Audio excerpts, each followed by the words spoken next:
আজকে রান্না করব বেগুন আলু দিয়ে কাতলা মাছের ঝোল। প্রথমে কাতলা মাছটি ভালো করে ধুয়ে নিয়ে নুন হলুদ মাখিয়ে নিয়েছি। একটা মাঝারি সাইজের আলু নিয়ে সেটাকে লম্বা করে কেটে নিয়েছি। একটা ছোট গোটা বেগুন নিয়ে সেটাও আলুর মতন লম্বা করে কেটে নিয়েছি। একটা গোটা পেঁয়াজ কুচিয়ে নিয়েছি। একটা অর্ধেক টমেটো কুচিয়ে নিয়েছি। 4টে কাঁচা লঙ্কা চিড়ে নিয়েছি। এদিকে মশলা রেডি করে নিয়েছি। মশলার মধ্যে রয়েছে একটা গোটা পেঁয়াজ, অর্ধেক টমেটো, 1 চা চামচ জিরের গুঁড়ো, 1 চা চামচ আদা বাটা, 1 চা চামচ রসুন বাটা আর 6-7টা লঙ্কার ভালো করে পেস্ট বানিয়ে নিয়েছি। এদিকে গ্যাস ওভেনে কড়াই বসিয়ে তেল ঢেলে দিয়েছি। তেল গরম হবার পর একে একে সমস্ত মাছগুলো ভেজে নেব। মাছগুলো হালকাভাবে ভাজতে হবে। এবার ভালো করে কড়াই দিয়ে ধোয়া উঠতে শুরু করলেই বুঝে নিতে হবে তেল গরম হয়ে গেছে। এবার এক এক করে মাছ আমি কড়াইতে ভেজে নেব।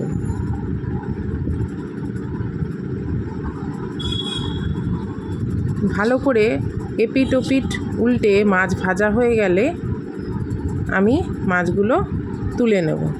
এইভাবেই সব মাছ ভেজে ফেলতে হবে। তারপরে সেই মাছের তেলেই আরেকটু পরিমাণ তেল দিয়ে তাতে কালো জিরে ফোড়ন দিতে হবে।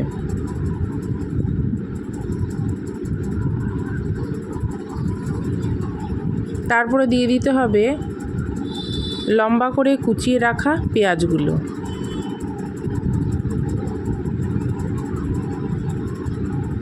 তারপরে দিয়ে দিতে হবে সেই 4টে চেরা কাঁচা লঙ্কা। একটু নাড়িয়ে তার মধ্যে দিয়ে দিতে হবে লম্বা করে কাটা বেগুনগুলো। কিছুক্ষণ নাড়িয়ে এর মধ্যেই দিয়ে দিতে হবে সেই মাঝারি সাইজের লম্বা করে কেটে রাখা আলুগুলো। এই বেগুন আলু ভাজার সময় কোনো নুন হলুদ দেব না, কারণ মাছ ভাজার তেলের মধ্যেই সেই নুন হলুদগুলো রয়েছে। তাই এই সময় নুন হলুদ আমি যোগ করব না। যখন আমি মশলা ছাড়বো কষানোর সময় আমি নুন হলুদ দেব। এরপর দিয়ে দিলাম টমেটো। একসঙ্গে এবার এগুলোকে নাড়িয়ে নিতে হবে। হালকা ভাজা ভাজা হয়ে আসলে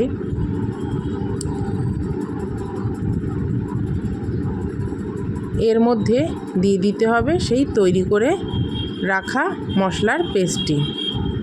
তার সঙ্গে দিয়ে দিলাম পরিমাণ মতন নুন আর হলুদ।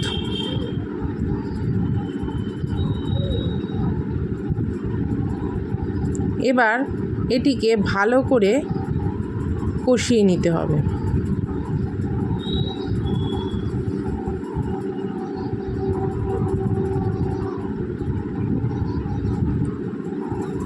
দুই 3 মিনিট ধরে মশলাটিকে ভালো করে কষাতে হবে।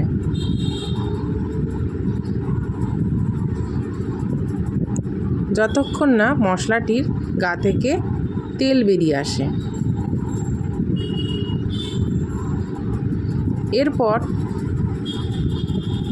সানরাইজের শাহি গরম মশলার গুঁড়ো দিয়ে দিতে হবে। এর পরিমাণ 1 চা চামচ। আবার পুনরায় মশলাটিকে কষাতে হবে। ভালোভাবে কষিয়ে নেওয়ার পর এর মধ্যে দিয়ে যখন একটি সুন্দর গন্ধ বেরোতে শুরু করবে তখন মশলা ধোয়া জলটি এর মধ্যে দিয়ে দিতে হবে। তারপর এটিকে ভালো করে নাড়িয়ে চাড়িয়ে নিতে হবে এবং সেই সময় গ্যাসের ফ্লেমটি বাড়িয়ে দিতে হবে।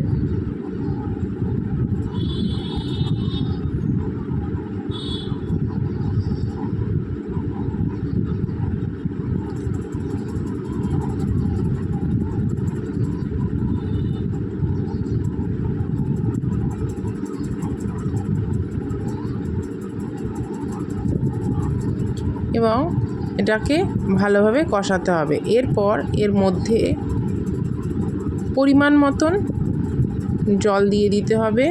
যে যতটা ঝোল রাখবেন বলে মনে করছেন সেই বুঝে এখানে জল দিতে হবে। তার সঙ্গে সঙ্গে আলুটাও সেদ্ধ হতে হবে। আমি সেই পরিমাণ বুঝে আন্দাজ করে জল দিয়ে দিলাম। আপনারাও যখন এই রান্নাটি করবেন আপনারা আপনাদের পরিমাণ মতন আন্দাজ করে এতে জল দিয়ে দেবেন। এরপর এটি ঢাকনা দিয়ে ঢেকে দিতে হবে যতক্ষণ না ঝোলটি ফুটে ওঠে এবং আলুটি সেদ্ধ হয়। আলুটি সেদ্ধ হয়ে গেলেই মাছগুলোকে ঝোলে ছেড়ে দিতে হবে এবং 3-4 মিনিট রেখে দিলেই এই রান্নাটি রেডি হয়ে যাবে।